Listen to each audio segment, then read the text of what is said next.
Kahit ting ulan naman ron, so tinggawas na sa mga ligbos, sa mga uhong, sa mga mushroom. So kana siya akong gilimpyuhan is family of mushroom, tawag na mo na kay ligbos. Kanang kuan na siya, gatapok na siya dagan kaayo, pero katong tag-isa ra siya, kuan na to makita matong uhong, pero kana siya tapok kini siya kung imong makita ka na sa mga nakailaan na ug sa wala man nakaila.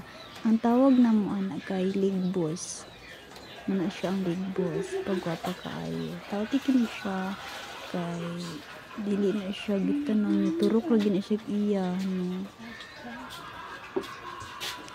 So atro ng limpyuhan, kuan na tugod na yung yuta siyang punuan dapit na.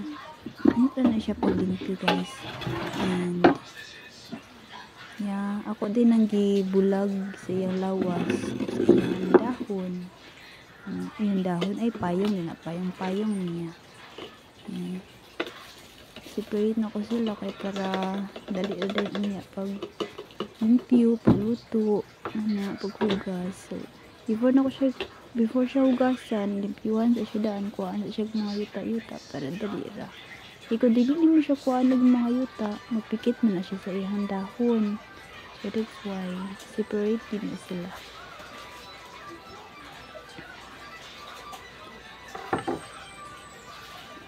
So ano ra ang life sa taga-bukid kung wala kay kwarta, wala kay palit og sudan nga lani, mangita ra kasi imong palibot, makita ra yung kag mga mushroom, dahil kag makita na sa palibot.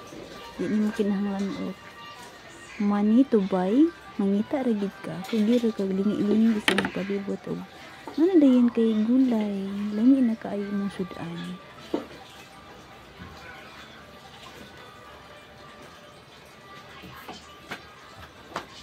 So well, seryoso kay kuan na kalit din ni uyog akong camera.